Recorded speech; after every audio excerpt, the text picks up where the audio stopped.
আমার প্রিয় মায়েরা বোনেরা, আপনাদের জন্য একটা হাদিস বলে শেষ করব। বিশ্বনবী বলেন, আমার মায়েরা খেয়াল করে শুনুন, বিশ্বনবী আপনাদের উদ্দেশ্য করে বলেন, আল মারআতু ইযা সাল্লাত খামসাহা ওয়া সামাত শাহরাহা হাফিজাত ফুরুজাহা আতাআত বা'লাহা ফালতাদখুল মিন আইয়ি আবওয়াবিল জান্নাতি শাআত।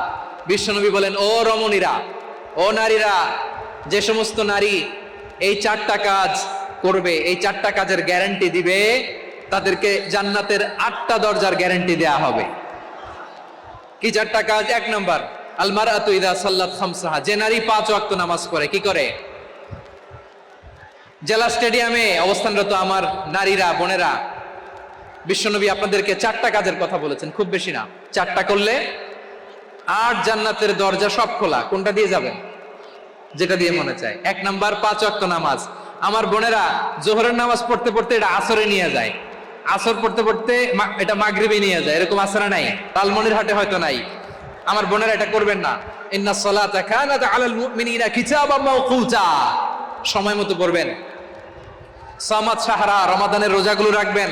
হাফিজাত ফুরুজাহা, যে নারী তার চরিত্রকে হেফাজত করে, তার প্রাইভেট হেফাজত করে, তার লজ্জাস্থান হেফাজত করে।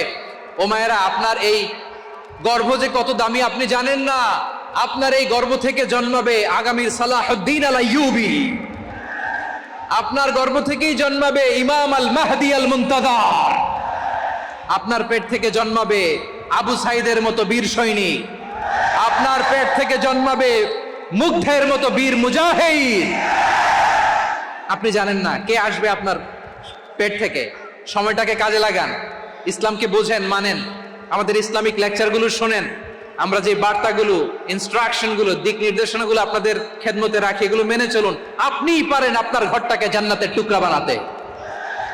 একটা family, it's a very big institution and you are the MD, the managing director of this institution. চিল্লায় বলেন ঠিক কিনা? চাইলেই পারেন ঘরটারে জান্নাতের টুকরা বানাতে। 5 ওয়াক্ত সালাত, রমাদানের রোজা, নিজের চরিত্রের হেফাজত, ও আতাআত বা'লাহা, স্বামীর আনুগত্য। এটাতে অনেকে ভুল করে থাকে। হায় রে আমার বোনেরা, স্বামীর আনুগত্যকে এটা নিজের অপমান মনে করবেন না। আপনার স্বামী আপনার সবচেয়ে বড় গার্ডিয়ান, তিনি আপনার সবচেয়ে ভালো চায়। নারী কখনো গার্ডিয়ানশিপের বাইরে থাকতে পারে না। হয় আপনি বাবার গার্ডিয়ানশিপের ভেতরে, বাপ না থাকলে ভাই আপনার গার্ডিয়ান, ভাই না থাকলে চাচা গার্ডিয়ান, বিয়ের পরে আপনার স্বামী আপনার গার্ডিয়ান। শরিয়া সম্মত স্বামীর আদেশগুলো আপনি মেনে চলবেন, কিন্তু শরিয়া বিরুদ্ধ কোনো আদেশ মানতে আপনি বাধ্য নয়। আওয়াজ করে বলুন সবাই ঠিক কিনা? এই 4টা কাজ যদি কোনো নারী করে, বিশ্বনবী বলেন জান্নাতের 8টা দরজা খোলা। তোমার যেটা দিয়ে মনে চায় সেটা দিয়ে জান্নাতে তুমি এন্ট্রি নিতে পারবা। বিষ্ণু সাল্লাল্লাহু ইসলামের স্ত্রীর নাম ছিল আয়েশা রাদিয়াল্লাহু তাআলা আনহা, আবু বকর রাদিয়াল্লাহু তাআলা আনহুর মেয়ে। আবু বকর রাদিয়াল্লাহু তাআলা আনহুর আরেক মেয়ের নাম হচ্ছে আসমা। কি নাম? দুজনই আবু বকর রাদিয়াল্লাহু তাআলা আনহুর মেয়ে, আসমা আর আয়েশা। নাম দুইটা কেমন লাগে? আসমা নামটা কেমন লাগে? আয়েশা নামটা কেমন লাগে? সবার ভালো লাগে নাই? নাম দুটো আপনাদের ভালো লাগে? লালমনিরহাটে অনাগত যদি কন্যা সন্তান হয়, যদি মনে চায় আসমা রেখে দিতে পারবেন, যদি মনে চায় আয়েশা রেখে দিয়েন। দেশে বিদেশে, এয়ারপোর্টে, রাস্তা ঘাটে শুধু বলে হুজুর একটা নাম দেন, আমার ছেলের একটা নাম দেন, মেয়ের একটা নাম দেন। তো আমার মনে আছে যশোরের আবদিনের মাহফিলে আমি 1-2টা নাম দিয়েছিলাম। আজকে লালমনিরহাটের এই প্রোগ্রামে কন্যা সন্তান যদি হয় 2টা নাম দিলাম, আসমা কিংবা আয়েশা। ইনশাআল্লাহ পড়েন। দুজন বোন, এক মায়ের না, বাবা এক, মা দুইজন। আয়েশা রাদিয়াল্লাহু তাআলা আনহার মায়ের নাম উম্মে রুমান, আর আসমা রাদিয়াল্লাহু তাআলা আনহার মায়ের নাম কুতাইলা বিনতে আব্দুল উজ্জা। আবু বকর রাদিয়াল্লাহু তাআলা আনহু 4টা বিয়ে করেছিলেন। তো একই ঘটনা ঘটেছে এই ফ্যামিলিতে। আসমা ইসলাম ধর্ম গ্রহণ করে মুসলিমা, কিন্তু তার মা কুতাইলা মুশরিকা। আই রিপিট, বোঝার জন্য আমি আবারও বলি, আসমা রাদিয়াল্লাহু তাআলা আনহা মুসলিমা, আর আসমার মা কুতাইলা। আওয়াজ করে বুঝে থাকলে বলেন, আসমার মা মুশরিকা। তার মানে মেয়ে মুসলিম, মা অমুসলিম। ভেজাল আছে না নাই? কিন্তু কুতাইলা আর ধৈর্য ধারণ করতে পারে না। নার ছেড়া ধন, কলিজার টুকরা ধন, কলিজার টুকরা সন্তান আসমারে দেখতে বড্ড মন চায়। সাইয়েদনা আসমা রাদিয়াল্লাহু তাআলা আনহা মক্কা থেকে হিজরত করে মদিনায় চলে গেলেন হুদাইবিয়ার পর। যখন মক্কা মদিনার ট্রাফিক স্বাভাবিক হলো, মক্কার লোক মদিনায় যায়, মদিনার লোক মক্কায় আসে। কোচাইলা কলিজার টুকরা সন্তান আসমারে দেখার জন্য কিছু উপহার নিয়ে বিশাল মরুপথ পাড়ি দিয়ে মক্কা থেকে মদিনায় যায়। সুবহানাল্লাহ বলেন। এখন মা আসছে মেয়ের সাথে দেখা করতে, মেয়ে তো আর দেখা দেয় না। মেয়ে ভাবছে আমার মা তো মুশরিকা, অপবিত্রা, তার সাথে কি দেখা দেয়া যাবে? বিশ্বনবীর দরবারে চলে গেলেন। সুবহানাল্লাহ বলেন। কি সৌভাগ্যবান ছিল তারা, মাসলা জানার দরকার হলেই নবীর দরবারে চলে যেত। ঘরে বউয়ের সাথে ঝগড়া হলে নবীর দরবারে চলে যেত। অনেক সাহাবী বলে আমার পেটে ক্ষুধা লাগলেও আমি নবীর কাছে চলে যেতাম, কারণ নবীর চেহারার দিকে তাকালেই আমার পেটের ক্ষুধা মিটে যেত। সাইয়েদনা আসমা রাদিয়াল্লাহু তাআলা আনহা বিশ্বনবীর কাছে চলে গেলেন, যে বললেন ইয়া রাসূলুল্লাহ ইয়া হাবিবাল্লাহ ইন্না উম্মি কাদিমাতুন ইলাইয়া ওয়া হিয়া রাগিবা। আমার মা মক্কা থেকে অনেক দূর মরুর পথ পাড়ি দিয়ে উপহার সামগ্রী নিয়ে মদিনায় আমার সাথে দেখা করতে এসেছে গো নবী। আমার জানতে বড্ড ইচ্ছে হয় আমি আমার মুশরিকা মায়ের সাথে একটু দেখা করতে পারবো কিনা। আফা আসিলুহা, আগে যেমনি আমি আমার মায়ের সাথে ভালো আচরণ করতাম, যেমনি আমি আমার মায়ের সাথে সদাচরণ করতাম গো নবী, এখন আমি মুসলিমা মা মুশরিকা, এখনো কি আগের মতো সদাচরণ করতে পারবো নাকি?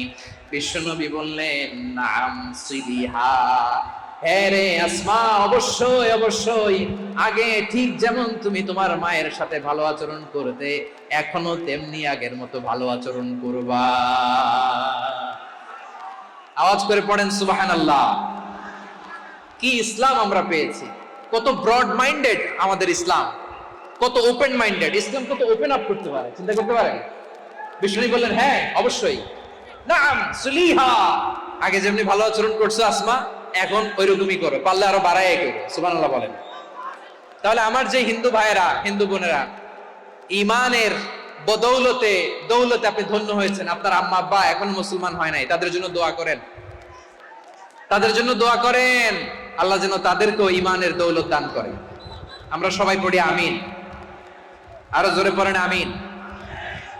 এখন বলেন ইসলাম কি ন্যারো মাইন্ডেড রিলিজিয়ান না ব্রড মাইন্ডেড? লালমনিরহাটের যুবক ভাইরা আওয়াজ করো, ইসলাম কি ন্যারো মাইন্ডেড না ব্রড মাইন্ডেড? কতটা ব্রড মাইন্ডেড দেখেন। বিশ্বনবী সাল্লাল্লাহু আলাইহি সাল্লাম অমুসলিমরা যদি নবীকে উপহার দিত, ওই উপহারও বিশ্বনবী গ্রহণ করতেন। সুবহানাল্লাহ পড়েন। আপনার অমুসলিম বন্ধু যদি উপহার দেয় সেটাও আপনি নিতে পারবেন, যেটা নেওয়া জায়েজ। কিন্তু আপনার বন্ধু যদি আপনার মদের বোতল দেয়, নিতে পারবেন? হ্যাঁ, মদের বোতল দিলে পারবেন। আপনার বন্ধু যদি আপনার পর্ক দেয়, পর্ক, শুকরের গোশত মিশ্রিত কোনো খাবার, ওটা নিতে পারবেন না। হালাল যে কোনো জিনিস নিতে পারবেন। বিশ্বনবী সাল্লাল্লাহু আলাইহি ওয়াসাল্লাম অমুসলিমদের দেয়া হাদিয়া গ্রহণ করতেন। কেমন নবী ছিলেন, আমার নবীরে চিনে নেন, আমার নবীর অ্যাটিটিউড জেনে নেন। বিশ্বনবী সাল্লাল্লাহু আলাইহি ওয়াসাল্লাম যখন কোনো জনপদে যেতেন, তিনটা অপশন নিয়ে যেতেন। প্রিয় ভাইয়ের আওয়াজ করে বলতে হবে, কোন জনপদে গেলে আমার নবীর অপশন থাকতো কয়টা? আমার মতো 3 আঙ্গুল উঁচু করে দেখান আর বলুন, আমার নবী কোন জনপদে গেলে কয়টা অপশন নিয়ে যেতেন? 1 নাম্বার অপশন আসলিম তাসলাম। নতুন এলাকায় গেলে বলতেন আসলিম তাসলাম, ইসলাম ধর্ম গ্রহণ করো, শান্তিতে থাকবা, আমার ভাই হয়ে যাবে, আমরা ভাই ভাই, ইসলাম মানো, আমরা ভাই ভাই। অপশন নাম্বার কত? 1। যদি বলে না ইসলাম মানবো না, ওকে, অপশন নাম্বার 2, মুসলিম হওয়ার দরকার নাই, লা ইকরাহা ফিদ্দিন, ইসলামে কোনো বাড়াবাড়ি নাই। খ্রিস্টান আছো থাকো, বৌদ্ধ আছো থাকো, ইহুদি থাকতে চাও থাকো, কিন্তু আমরা যেহেতু রিজিওনাল সুপার পাওয়ার, আমাদের আন্ডারে থাকো, ট্যাক্স দিয়া থাকো, এটার বলে জিজিয়া। আলেম যারা আছেন বুঝবেন, এটার আরবিতে কি বলে? জিজিয়া। You pay us the tax, we will give you the security. তোমরা ট্যাক্স দিবা, আমরা সিকিউরিটি দিব। ইসলাম, ইসলাম মানো শান্তিতে থাকবা, ভাই ভাই, আমরা ভাই ভাই। অপশন নাম্বার 2, ট্যাক্স দাও, আমরা নিরাপত্তা দিব, মুসলিম হওয়া লাগবে না। এখন 1 নাম্বারও মানে না, 2 নাম্বারও মানে না, মুসলিম হবো না, ভালো, খ্রিস্টান থাকো, ট্যাক্স দাও, আমরা সিকিউরিটি দিব না, এটাও মানি না। বিষ্ণু বলেন তাহলে তলোয়ার আমাদের আর তোমাদের মাঝে ফায়সালা করবে। মুসলিমও হবে না, ট্যাক্স দিবা, নিরাপত্তা দিব, আমরা সুপার পাওয়ার, আমাদের আন্ডারে থাকবে, এইটাও না। তাহলে তোমাদেরকে তো আমরা বিশ্বাস করতে পারি না, কখন না কখন বিশ্বাসঘাতকতা করো, কার সাথে মিলে হাত মিলাও, তলোয়ার আমাদের মাঝে ফায়সালা করবে। তখন তিনি জিহাদের সশস্ত্র সংগ্রামের ঘোষণা দিতেন। সুবহানাল্লাহ পড়েন। দেখেন পশ্চিমারা জিহাদকে এইভাবে চিত্রায়িত করে না, বুঝায় তলোয়ার হাত কাটো গলা কাটো না, জিহাদ সশস্ত্র সংগ্রাম 3 নম্বরে। অধিকাংশ ক্ষেত্রেই বিশ্বনবীর সুন্দর আচরণ দেখে, আরে আমার নবীর যে নুরানি চেহারা, অনেকে তো কেবল সিরেফ চেহারাটা দেখেই কালিমা পড়ে মুসলমান হয়ে গিয়েছে। যারা মুসলিম হয় নাই তারা তাদের ইসলামেই বলবৎ ছিল, ট্যাক্স দিয়ে ইসলামের আন্ডারে ছিল। যারা এটাও মানে নাই ওইটাও মানে নাই, তাদের বিরুদ্ধে জিহাদ। বিষ্ণু ইসলাম 7ম হিজরিতে যখন খায়বার বিজয়ের পরে ইসলাম রিজিওনাল সুপার পাওয়ার হিসেবে আত্মপ্রকাশ করলো, বিশ্বনবী চিঠি লিখলেন অন্যান্য সুপার পাওয়ারের কাছে, রাষ্ট্রীয় চিঠি লেখে এক রাষ্ট্রপ্রধান আরেক রাষ্ট্রপ্রধানের কাছে। ঠিক কিনা বলেন? জানেন না আপনারা? এই যে 24-এর ছাত্র নাগরিক অভ্যুত্থানে, এই অভ্যুত্থান যখন শুরু হয়, আমি তখন সাউথ আফ্রিকাতে, একটা স্ট্যাটাস দিয়েছিলাম, কোটা নয় গোটা দেশ সংস্কার করা লাগবে। শুধু বাংলাদেশ নয়, সারা বিশ্বের বাংলা ভাষাভাষী লোকেরা এই আন্দোলনের সাথে সমর্থন তারা করেছে, এটাকে সাপোর্ট করেছে, তারা সমর্থন দিয়েছে। আমাদের ইউনাইটেড আরব আমিরাতের বাংলাদেশি ভাইরা তারা সেখানে রাস্তায় নেমে এসেছিল, জানেন? ওইখানে ডেমনস্ট্রেশন করা যায় না, সেখানকার সরকার তাদেরকে যাবজ্জীবন দিয়েছিল। তখন আমাদের এই যে প্রধান উপদেষ্টা ডক্টর মোহাম্মদ ইউনূস সরাসরি G2G বলে, এটা G2G, government to government, G2G, উনি চিঠি লিখলেন যে তাদেরকে, ইউর হাইনেস, হে সম্মানিত আমির, আপনি আমার এই চিঠির কারণে আমার সম্মানে এই 53 জন বাংলাদেশিকে মাফ করে দেন। এই চিঠির বদৌলতে বেকসুর খালাস পেয়ে গিয়েছিল আমাদের ভাইরা। জানেন না এই ঘটনা আপনারা? তাহলে গভর্নমেন্ট টু গভর্নমেন্ট চিঠি দেওয়া হয়। 7ম হিজরিতে বিষ্ণু ইসলাম সব সুপার পাওয়ারের কাছে চিঠি দিলেন, রোমান সম্রাটের কাছে, পারস্য অধিপতির কাছে, মিশরের অধিপতির কাছে, সবার কাছে চিঠি লিখলেন। চিঠির ভাষা ছিল এরকম, মিন মুহাম্মাদিন রাসূলিল্লাহ ইলা মুকাওকিস আযীমিল কিবত, মুহাম্মদ রাসূলুল্লাহর পক্ষ থেকে মিশরের বাদশার কাছে, আসলিম তাসলাম, ইসলাম মানো শান্তিতে থাকবা, সালামুন আলা মান ইত্তাবাআল হুদা, শান্তি তার জন্য যে হেদায়েতের অনুসরণ করে। সুবহানাল্লাহ পড়েন। তো এই চিঠি অনেকে ভালোভাবে রিসিভ করেছে, অনেকে এই চিঠি পাওয়ার পরে নবীর কাছে আবার ইন রিটার্ন উপহার পাঠিয়েছে। কি পাঠিয়েছে? উপহার। মিশরের বাদশাহ মুকাওকিস তিনি বিশ্বনবীকে বিশাল এক উপহারের ডালি পাঠিয়েছেন। মিশরের বাদশাহ মুকাওকিস ছিলেন ধর্মে খ্রিস্টান। লালমনিরহাটের ভাইয়েরা আওয়াজ করে বলেন, মিশরের বাদশাহ ধর্মে কি ছিল? খ্রিস্টান। কি উপহার দিয়েছিল আমার নবীকে? শুনতে মনে চায়? আওয়াজ নাই লালমনিরহাটের গলায়, শুনতে মনে যায়? 1000 স্বর্ণ মুদ্রা, 1000 স্বর্ণ মুদ্রা। 2টা খ্রিস্টান দাসী, একজনের নাম মারিয়া বিনতে শামউন আল কিবতিয়া, আরেকজনের নাম সিরিন বিনতে শামউন আল কিবতিয়া। একজন খ্রিস্টান দাস 20 থান কাপড় জামা বানানোর জন্য, আমরা নবী যেন সেলাই করে জামা বানাতে পারে এজন্য 20 থান কাপড়, 20 থান ফাইন গার্মেন্ট। সুবহানাল্লাহ পড়বেন না? এরপরে একটা গাধা যেটার নাম ছিল ওফাইর, আর একটা খচ্চর, এটার নাম ছিল দুলদুল। খচ্চর চিনেন? গাধা আর ঘোড়ার ক্রসিং এ যে প্রাণীটা দুনিয়াতে আসে ওটাকে খচ্চর বলে। তো এই যে সুপার পাওয়ার খ্রিস্টান বাদশার কাছে নবী চিঠি লিখলেন, ওই খ্রিস্টান বাদশা আমার নবীকে উপহার দিল, বিশ্বনবী এই উপহারগুলো সানন্দে গ্রহণ করেছে। সুবহানাল্লাহ পড়বেন না? তাহলে অমুসলিম কেউ যদি আপনাকে উপহার দেয়, হালাল উপহার হলে আপনি গ্রহণ করতে পারবেন। অনুরূপ ভাবে পারস্যের বাদশা, রোম সম্রাট বিশ্বনবীকে উপহার পাঠিয়েছেন, আমার নবী সবগুলো উপহার গিফট গ্রহণ করেছেন। সুবহানাল্লাহ বলেন। তাহলে প্রিয় লালমনিরহাট আওয়াজ করে বলুন, ইসলাম কি ন্যারো মাইন্ডেড রিলিজিয়ন না ব্রড মাইন্ডেড? আম্মা জান আয়েশার কাছে মাসালা জানতে চায় মেয়েরা, হে আম্মা জান, অগ্নি উপাসকেরা তাদের ঈদের দিন নওরোজের সময় আমাদেরকে পাখি দেয়, নেওয়া যাবে? উনি বললেন ওরা জবাই করে দিলে নেওয়া যাবে না, কিন্তু ওরা যদি ফল মূল এরকম খাবার দেয় এগুলো নেওয়া যাবে। তার মানে অমুসলিমদের দেয়া উপহার এটা গ্রহণ করা যায়। সুবহানাল্লাহ বলেন। শুধু তাই নয়, বিষ্ণু ঈসা ইসলাম অমুসলিমদের সাথে আর্থিক লেনদেনও করেছেন, ফিনান্সিয়াল ডিলিং করেছেন।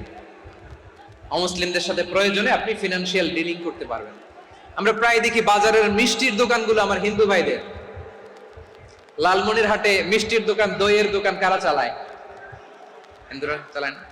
তারপরে যে বারবার শপ, চুল কাটে যে নাপিত, অধিকাংশ নাপিতের দোকানে কারা? আমার হিন্দু ভাইরা। আপনি চুল কাটতে পারবেন কিনা? পারবেন কিনা বলেন? পারবেন। তার দোকান থেকে দই মিষ্টি কিনতে পারবেন কিনা? হ্যাঁ, আমার মুসলিম ভাইয়ের দোকান থাকলে ওইটার আমি বেশি প্রায়োরিটি দিব, ঠিক কিনা? কিন্তু যদি তাদের সার্ভিস নিতে চান, প্রোডাক্ট নিতে চান, পারবেন। তার দলিল সহিহ বুখারী, আম্মা জান আয়েশা রাদিয়াল্লাহু তাআলা আনহা বলেন, ইশতারা রাসূলুল্লাহ সাল্লাল্লাহু আলাইহি ওয়াসাল্লাম মিন ইয়াহুদিন তুআমান ওয়া রাহানাহু দিরআহু মিন হাদিদ। রাসূল সাল্লাল্লাহু আলাইহি ওয়াসাল্লাম এক ইহুদির কাছ থেকে, কার কাছ থেকে? সবাই বলে নাই কার কাছ থেকে? আমার নবী, পেয়ারা নবী এক ইহুদির কাছ থেকে জব কিনেছিল। জব, বার্লি, যেটা দিয়ে রুটি বানায়। ওই জবের দাম দেওয়া টাকা পয়সা নবীর কাছে ছিল না, ফলে নবী ওনার একটা পোশাককে মর্গেজ রেখেছিলেন, মর্গেজ, বন্ধক, যে এখন এটার দাম দিতে পারবো না, কয়েক কেজি বার্লি নিয়ে যাই আর বন্ধক হিসেবে আমার জামাটা রেখে গেলাম, যেদিন দাম দিব ওই দিন জামাটা ছুটায় নিয়ে যাব। সুবহানাল্লাহ পড়বেন না? বাকিতে নিছিলেন, বাকিতে। দিরআহু মিন হাদিদ, লোহার তৈরি বর্ম, মানে যুদ্ধের পোশাক, লোহা দিয়ে বানানো। বিষ্ণুনবী বললেন কয়েক কেজি জব দাও, টাকাটা পরে দিব, এখন টাকা নাই, বন্ধক হিসেবে, মর্গেজ হিসেবে আমার জামা রেখে গেলাম, যখন টাকা দিব জামা ছুটায় নিব। আওয়াজ করে বলতে হবে সুবহানাল্লাহ। এ থেকে বোঝা গেল অমুসলিমদের সাথে ফিনান্সিয়াল ডিলিং করা যায়, অর্থনৈতিক লেনদেন করা যায়, কেনাবেচা করা যায়, প্রোডাক্ট কেনা যায়। এমনকি আমাদের মসজিদে নববীতে বারান্দায় আপনারা একটা অটোমেটিক ফ্লাইং আমব্রেলা দেখছেন? সূর্য যখন বাড়ে মসজিদে নববীর বারান্দায় ইয়ার্ডের মধ্যে অটোমেটিক্যালি কিছু আমব্রেলা আছে, সা করে খুলে যায়, আর সূর্যের তাপ লাগে না। আবার সন্ধ্যাবেলায় এই আমব্রেলা গুলো ওরা ক্লোজ করে ফেলে, দেখেন নাই না? দেখছেন? এই মসজিদে নববীকে সর্বোচ্চ উন্নত মানের কনস্ট্রাকশন ইনফ্রাস্ট্রাকচারে ডেভেলপ করার জন্য কর্তৃপক্ষ কিছু অমুসলিম ইঞ্জিনিয়ারের, ডিজাইনারের সহায়তা নিয়েছিল। সুবহানাল্লাহ বলেন। কোন দলিলের ভিত্তিতে? এই দলিলের ভিত্তিতে যে বিষ্ণু ঈসা ইসলাম অমুসলিমদের সাথেও লেনদেন করেছেন। আওয়াজ করে বলতে হবে আল্লাহু আকবার। শুধু তাই নয়, ইন কেস অফ ইমার্জেন্সি, প্রয়োজনে ইসলামের খাতিরে, ইসলামকে সামনের দিকে এগিয়ে নিয়ে যাওয়ার জন্য অমুসলিমদের সাপোর্ট নেওয়া জায়েজ আছে। সুবহানাল্লাহ বলেন। অমুসলিমদের সাপোর্ট নেয়া, তাদের থেকে অর্থ নেয়া, পলিটিক্যাল সাপোর্ট, পলিটিক্যাল অ্যাসাইলাম নেওয়া জায়েজ আছে। আমাদের অনেক বিশ্ববরেণ্য দায়ীরা আমেরিকায় অস্থায়ীভাবে অ্যাসাইলাম নিয়ে থাকে, নিজের দেশে গেলে ফাঁসিতে ঝুলাই দিবে। যুগ যুগ ধরে দায়ীদের উপর এরকম অত্যাচার আর নির্যাতন আছে না নাই? মিশরের অনেক দায়ীরা পাশ্চাত্যে যেয়ে থাকে, এই যে তারা পলিটিক্যাল অ্যাসাইলাম নিয়ে থাকে, রাজনৈতিক আশ্রয়, এটা জায়েজ আছে না? এটা যে জায়েজ আছে তার প্রমাণ